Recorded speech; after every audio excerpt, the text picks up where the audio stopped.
భారతీయులకు అతిపెద్ద శుభవార్త నిన్న వచ్చిందండి. ఖతార్ జైల్లో మరణశిక్ష అందుకున్న 8 మంది ఎక్స్ నేవీ ఆఫీసర్స్ యొక్క శిక్షను ఖతార్ కోర్టు రద్దు చేసింది. అంతేకాదు వీరి యొక్క జైలు శిక్షను కూడా తగ్గించారు.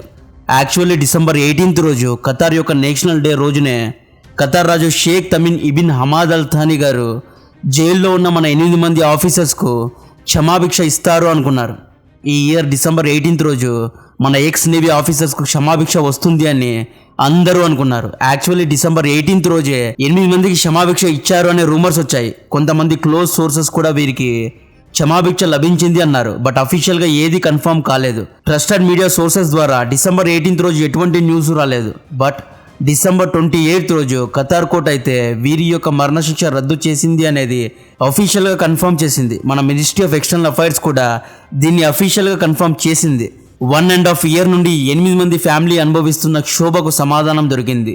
ఫైనల్లీ రిలీఫ్ వచ్చింది. ఈ 8 మందిని భారత్కు తిరిగి పంపుతారనే విషయాలు బయటకు రావాల్సి ఉంది. అయితే చాలా మంది ప్రకారం ఎన్డీటీవీ ప్రచురించిన ఆర్టికల్స్ ప్రకారం వీళ్లను 2015 ఇండియా ఖతార్ అగ్రిమెంట్ టర్మ్స్ ప్రకారం భారత్కు తిరిగి తీసుకువచ్చే అవకాశం ఉంది అంటున్నారు. ఈ టర్మ్స్ ప్రకారం ఖతార్లో శిక్ష పడిన భారత ఖైదీలను భారత్కు తీసుకొచ్చి భారత్లో మిగతా జైలు టర్మ్ను సర్వ్ చేయించవచ్చు.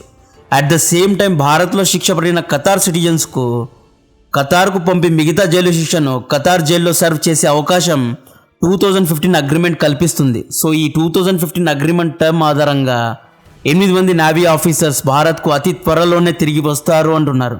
ఈ 8 మంది మాజీ భారత నేవీ అధికారులను ఖతార్ పోలీసులు ఎందుకు అరెస్ట్ చేశారు అనే విషయాలు ఆల్రెడీ మనం మన ఛానల్లో డిస్కస్ చేశాం. ఈ వీడియోలో చెప్పుకున్నాం. భారత్ నేవీ అధికారులకు ఉరిశిక్ష వేస్తే ఖతార్ మూల్యం చెల్లించాల్సి వస్తుంది అని చెప్పుకున్నాం. ఫైనల్లీ మోడీ గారి, జయశంకర్ గారి దౌత్య నీతి డిప్లొమసీ వర్కౌట్ అయింది. ఖతార్ వెనక్కి తగ్గింది.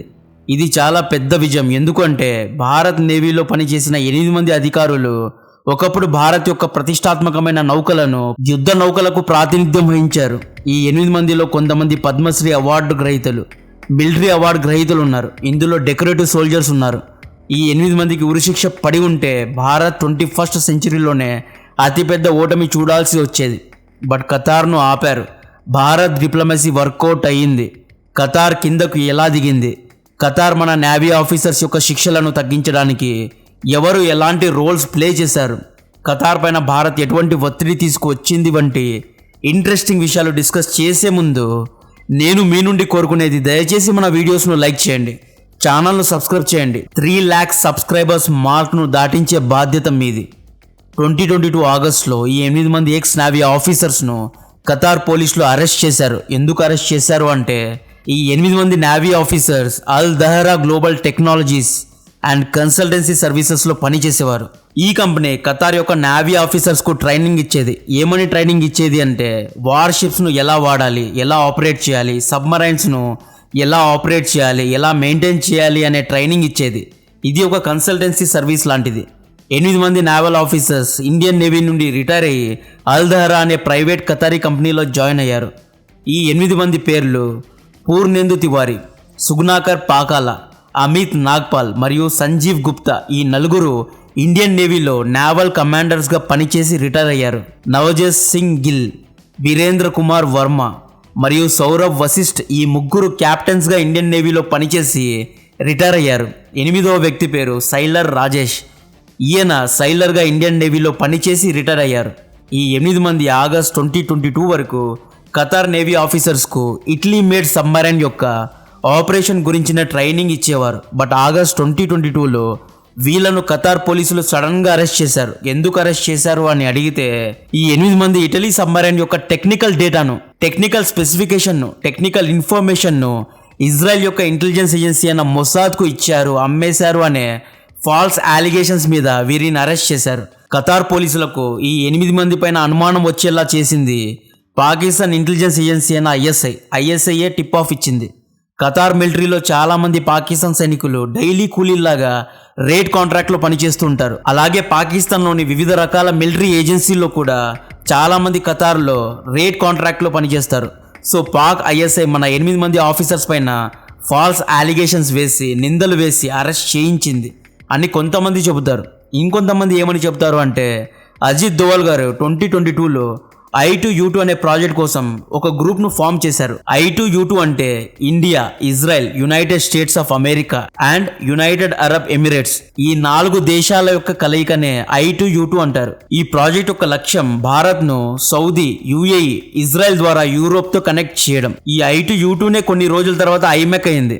సౌదీ అరేబియా I2U2 గ్రూప్ లో జాయిన్ అయిన తర్వాత దీని యొక్క పేరు ఐమాక్ గా మార్చారు. ఐమాక్ గురించి మనలందరికీ తెలుసు. జియో పాలిటిక్స్ పైన బేసిక్ నాలెడ్జ్ ఉన్న వాళ్ళందరికీ దీని గురించి తెలిసి ఉంటుంది. ఒకవేళ తెలియదు అంటే మన ప్రీవియస్ వీడియోస్ చూడండి. సో ఈ I2U2 గ్రూపింగ్ ఇరాన్కు నచ్చలేదు. ఎందుకు నచ్చలేదు అంటే ఈ గ్రూపింగ్లో ఇజ్రాయెల్తో యుఏఈ కలవడం ఇరాన్కు ఇష్టం లేదు. అండ్ ఈ గ్రూప్లో కలవడానికి సౌదీ అరేబియా ఇంట్రెస్ట్ చూపిస్తోంది. ఈ గ్రూప్లో కలవడానికి ప్రిన్స్ సల్మాన్ ఇష్టపడుతున్నాడు అన్న విషయం తెలుసుకున్న ఇరాన్ ఇంకా నిరాశ చెందింది. ఐమాక్ ప్రాజెక్టు ఇరాన్కు వచ్చే నష్టం ఏంటి అంటే ఐమాక్ ప్రాజెక్ట్ వల్ల ఇజ్రాయెల్ సౌదీ అరేబియాతో యుఏఈతో ఫస్ట్ టైం కలుస్తోంది.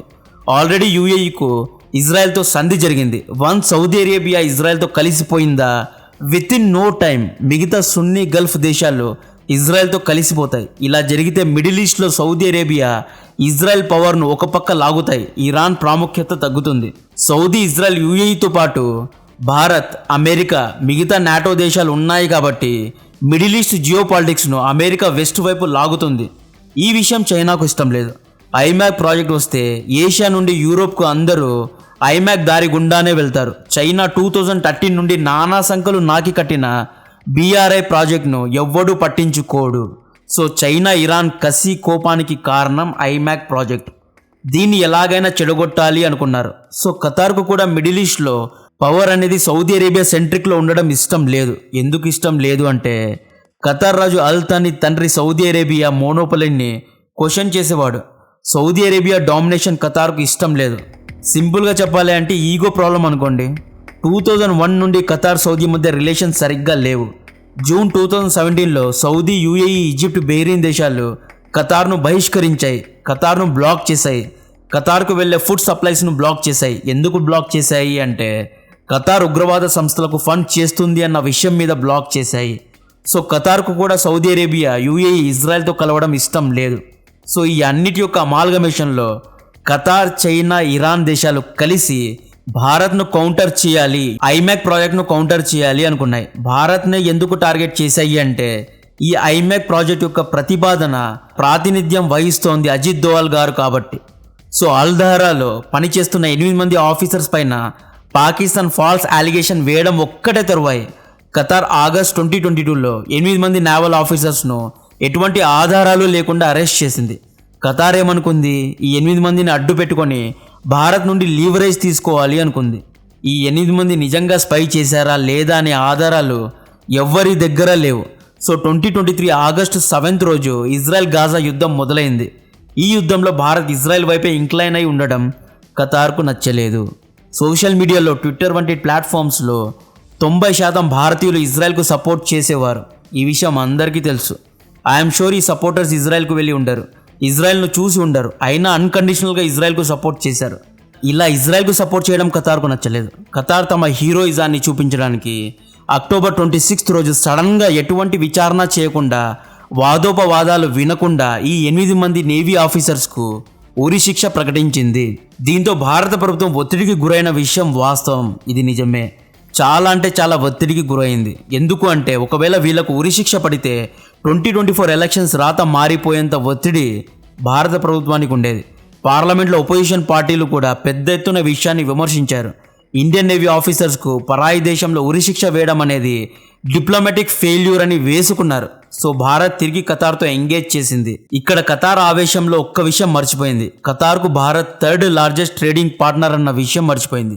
నీ దగ్గర సామాన్లు కొనే యజమాని మనుషులకే ఉరిశిక్ష వేయాలనుకుంది ఖతార్. భారత్ ప్రతి ఇయర్ ఖతార్ నుండి $10 to 11 బిలియన్ వర్త్ క్రూడ్ ఆయిల్ను, లిక్విఫైడ్ న్యాచురల్ గ్యాస్ను కొంటుంది. ఖతార్కు డబ్బులు ఇచ్చే మిషన్ భారత్ ఒక్కటే చెప్పింది, నువ్వు మా వాళ్లకు ఉరిశిక్ష వేస్తే నీ దగ్గర ఆయిల్ కొనము, వెనెజులా నుండి కొంటామని బ్లాక్మెయిల్ చేశారండి. ఖతార్లో 7 లక్షల భారతీయులు పనిచేస్తున్నారు. మీరు మాతో ఎంగేజ్ చేయలేదా? ఉద్యోగానికి మా వాళ్ళను ఇజ్రాయెల్కు పంపుతామని ఇజ్రాయెల్తో వర్కర్స్ ఎంప్లాయ్మెంట్ డీల్ చేసుకున్నారు. ఇంకొక ఇంపార్టెంట్ విషయం ఏంటి అంటే ఖతార్ భారత్ నుండి చీప్గా మెడిసిన్స్ను కొంటుంది. మెడిసిన్స్ను ఎక్స్పోర్ట్ చేయమో అని ఖతార్కు డిప్లొమాటిక్ లెవెల్లో బ్లాక్మెయిల్ జరిగింది. యాక్చువల్లీ కొన్ని మెడిసిన్స్ను ఆపేశారు. ఏమైంది అని ఖతార్ అడిగితే కొన్ని అనివార్య కారణాల వల్ల ఖతార్కు మెడిసిన్స్ను పంపలేము అని సప్లయర్స్ చెప్పారు. దీంతో ఖతార్లో మెడిసిన్ యొక్క రేట్స్ పెరిగాయి. డిసెంబర్ 13 రోజు వెనెజులాతో ఎల్ఎన్జీ మరియు ఆయిల్ను కొనే ఒప్పందాలను భారత్ చేసుకుంది. ఈ డిసెంబర్ మొదటి వారంలో దుబాయ్లో జరిగిన COP28 మీటింగ్లో ప్రధానమంత్రి మోడీ గారు ఖతార్ రాజు అల్ థానీ గారితో 1-on-1 మీటింగ్ జరిపారు. విశ్వసనీయమైన సమాచారం ప్రకారంగా ఈ మీటింగ్లో మోడీ గారు 8 మంది నేవీ అధికారుల గురించి ప్రస్తావించారు కూడా. సో ఫైనల్లీ ఖతార్ రాజు భారత్ రిలేషన్ యొక్క ఇంపార్టెన్స్ను తెలుసుకున్నారు. భారత్తో బిజినెస్ అనేది సస్టైనబుల్గా ఉంటుంది అని గ్రహించారు. విజనరీగా స్టెప్ వేశారు. భారత్కు ఖతార్ అవసరం ఎంతైతే ఉందో అంతకంటే ఎక్కువ అవసరం ఖతార్కు భారత్తో ఉంది. చిన్న చిన్న దేశాల్లో కొంతవరకే ఉండాలి. ఎక్కువ శక్తి చూపిస్తే ట్రేడ్ చేయలేరు. ప్రపంచానికి మీ దగ్గర ఉన్న ఆయిల్ను కొనే దేశాల్లో మొదటి 2 స్థానాల్లో భారత్ ఉంది. ఎందుకంటే భారత్ దగ్గర జనాభా ఉందండి. జనాభా ఎక్కువగా ఉంటే ఎక్కువ కార్లు, ఎక్కువ స్కూటర్స్ ఉంటాయి. ఈ వాహనాలకు ఆయిల్ కావాలి. సో ఫైనలీ మనోళ్ళు తిరిగి రాబోతున్నారు. ఇక్కడితో ఖతార్ నేవీ ఆఫీసర్స్ యొక్క ఎపిసోడ్ ఎండ్ అయింది. కాంటెంట్ నచ్చితే వీడియోను లైక్ చేయండి, ఛానల్ను సబ్స్క్రైబ్ చేసి అందరికీ షేర్ చేయండి. జై హింద్.